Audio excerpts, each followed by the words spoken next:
नमस्कार साथियों, मैं कृष्णा। आप देख रहे हैं अपना YouTube channel Krishna sir GS knowledge में। साथियों, आज क्या है, झारखंड में मुंडा राज अर्थात मुंडा राज में झारखंड की सारी गतिविधियों की चर्चा करेंगे। कहां से मुंडा कैसे आए, इस संदर्भ में हम लोग देखेंगे। तो जानते हैं मुंडाओं का प्रथम नेता कौन थे? ऋषा मुंडा। इन्होंने ही राज्य का निर्माण किया और अंतिम मुंडा राजा मदरा मुंडा थे। झारखंड में मुंडाओं का प्रवेश 6ठी शताब्दी ईसा पूर्व में होती है, जब जैन धर्म बौद्ध धर्म का प्रादुर्भाव हुआ। यानी इसी संदर्भ में वो झारखंड में आए होंगे। इस बात की चर्चा उस समय प्राचीन लोकगीत लोक कथाओं में मिलती है, अर्थात उसमें छिपी हुई है। और आप जानते हैं कि मुंडा लोग के सर्वोच्च देवता सिंहबोंगा थे। सिंहबोंगा किसको कहा जाता है? महादेव को।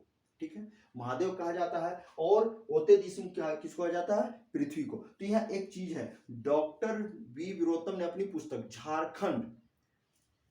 झारखंड इतिहास एवं संस्कृति में उल्लेख किया है कि मुंडा ही जनजातियों में वो पहले थे जनजाति थे जिन्होंने झारखंड में मुंडा राज्य का निर्माण किया। इस सारी गतिविधियों को उल्लेख है। लेकिन यहाँ पे हम लोग सिंहबोंगा की बात करते हैं। तो सिंहबोंगा क्या किए कि जब पृथ्वी जलमग्न होने की प्रक्रिया थी या जलमग्न हो रही थी, उस समय उन्होंने कछुआ, केकड़ा, कछुए आदि जीवों की उत्पत्ति की, सृजन किया। और इसी जीवों ने समुद्र से मिट्टी निकाला और सिंहबोंगा को सौंप दिया। और सिंहबोंगा ने ओते दिसुम का निर्माण किया। ओते दिसुम क्या? मुंडारी वर्ड है। और ओते दिसुम अर्थात पृथ्वी का निर्माण किया। फिर इसके फलस्वरूप कुछ अन्य पशु पक्षियों का निर्माण किए। इन्हीं पक्षियों में से एक अंडे से, ठीक है, अब एक अंडे से लुटकुम हड़म और लुटकुम बुढ़िया की उत्पत्ति हुई। और इन्हीं ये दोनों जो लुटकुम हड़म और लुटकुम बुढ़िया जो है मुंडाओं के आदि माता पिता थे, जिनको होड़ो या होड़को कहा जाता है। इस तरह ऋषा मुंडा की बात जब आ रहे राज्य निर्माण की, तो ऋषा मुंडा लोग, ये मुंडा लोग थे यूपी के क्षेत्र से, जो आजमगढ़ क्षेत्र है, यहाँ पे खरवार जनजाति लोग थे, उनका संघर्ष हुआ होगा।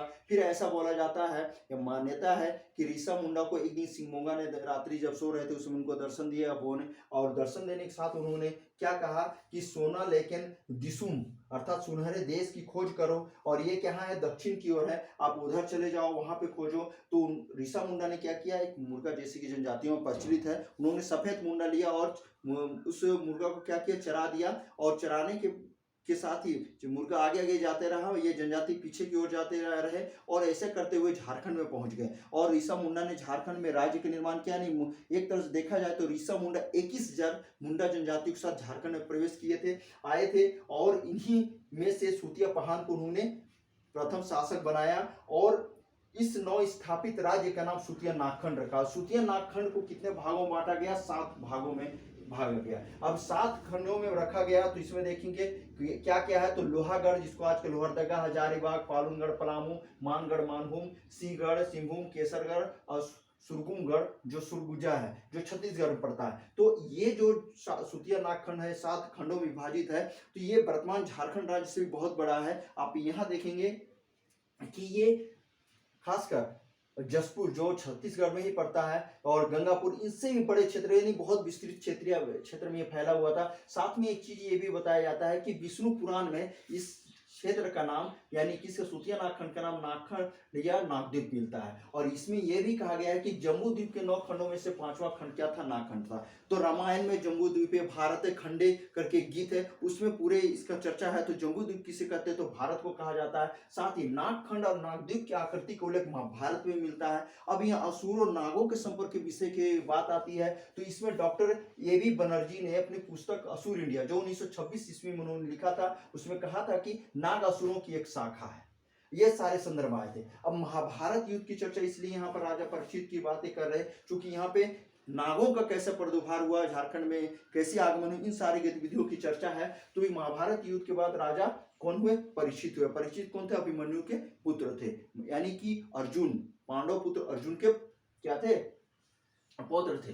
तो एक दिन जिस समय ये चल राजा परीक्षित हुए, उसमें कलयुग का प्रभाव हुआ था। कलयुग के प्रभाव के कारण राजा परीक्षित जाग रहे थे। उसी समय एक ध्यान मग्न ऋषि के गले में सांप डाल देते हैं। और इस बात, जब सांप डालने की प्रक्रिया, जिस बात की जानकारी ऋषि के पुत्र को कोई और दे देता है, और ऋषि पुत्र उन्हें श्राप देते हैं, किनको? राजा परीक्षित को, कि तुम्हारी मृत्यु किसके कारण होगा? इसी नागों के काटने से होगा। आयुष में आकर उन्होंने ऐसा दिया। तत्पश्चात राजा परीक्षित को किसके काटने से मृत्यु हो गई, नागों काटने से मृत्यु हो गई। अब नागों काटने से उनकी मृत्यु हो गई तो राजा परीक्षित के पुत्र थे जन्मेजय। जन्मेजय ने नागों को विनाश करने के लिए प्रतिशोधार्थ ये नाग यज्ञ किया। अब प्रतिशोधार्थ नाग यज्ञ किया और इससे नागों का विनाश प्रक्रिया प्रारंभ हो गई। अब ये तब रुका जब वासुकी और जरत्कारों मुनियों ने इससे रोका, तब ये रुके। और इन्हीं में से एक पुंडरीक नाग थे जो भागकर सीधे चले आए बनारस और अपना भेष बदलकर ब्राह्मण के यहाँ विद्या अध्ययन करने लगे। और ब्राह्मण के पुत्री का नाम था पार्वती, जिससे इनको प्रेम हो जाता है और इनसे वो विवाह कर लेता है। अब इसके फलस्वरूप क्या हुआ साथियों कि ये पूरी जाने यानी पूरी यात्रा की, जैसे पुंडरीक नाग और पार्वती पूरी यात्रा की ओर जा रहे थे, उसी समय आप देखेंगे पिठोरिया के पास सुतियांबे गांव है और वो तालाब के किनारे इसको प्रसव पीड़ा हुई और उसी समय उन्होंने एक पुत्र को जन्म दिया। तत्पश्चात दोनों की मृत्यु हो गई। उस समय उस क्षेत्र के पूरे क्षेत्र के जो राजा थे मदरा मुंडा थे, उसी रास्ते से गुजर रहे थे। बच्चा को देखा कि नाक के फन के नीचे है और वो बच्चा को गोद में उठा लिया और उन्होंने उसका नाम क्या रखा, फनी मुकुट राय। यही से नागवंश की एक गतिविधियों की प्रक्रिया हो जाती है, क्योंकि फनी मुकुट राय ही नागवंशियों के क्या थे, प्रथम शासक थे। और मदरा मुंडा का पुत्र का था नाम क्या था, मणि मुकुट। अब इन दोनों बच्चों का पालन पोषण किया और शिक्षा पद्धति सारी पूर्ण हुई। तो जब ये बड़े हो गए, जब राज्य इनको सौंपने की बारी आई तो पता चला किन्हें राज्य सौंपा जाए, इसलिए उन दोनों में प्रतियोगिता कराई गई, परीक्षा कराई गई। इन सभी में पास होने यानी प्रथम स्थान आने या सभी परीक्षाओं में पास होने की प्रक्रिया किसने पूर्ण की, फनी मुकुट राय ने किया। तत्पश्चात फनी मुकुट राय को गद्दी दी जाती है, मणि मुकुट को उसका दीवान बनाया जाता है। इसी संदर्भ में मुंडाओं का आप देखेंगे कि ये मुंडा जो बहुत विस्तृत क्षेत्र में थे और ये 21,000 मुंडा थे। इस 21,000 मुंडाओं ने क्या किया, आप देखेंगे चूंकि इनको परगनों में विभाजित किया। परगना क्या होता है, प्रांत। और इसी प्रांतों में आप देखेंगे कि किलियों का निर्माण करता है, गांव में भिन्न भिन्न गांव का निर्माण करता है। और इसी तरह कुछ मुंडा ने जो कि अलग मुंडा किलियों ने क्या किया, नए नए गांव का निर्माण किया।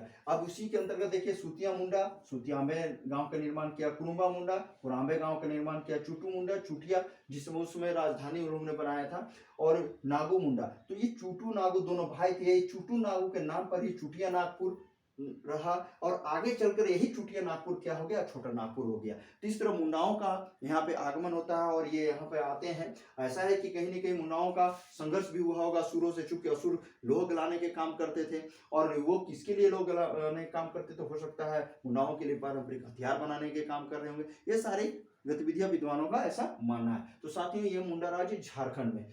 तो ये वीडियो आपको कैसी लगी साथियों, आप अवश्य कमेंट करें, शेयर करें, लाइक करें और सब्सक्राइब करें। सब्सक्राइब करने के लिए कोई पैसा लगता नहीं है। नमस्कार।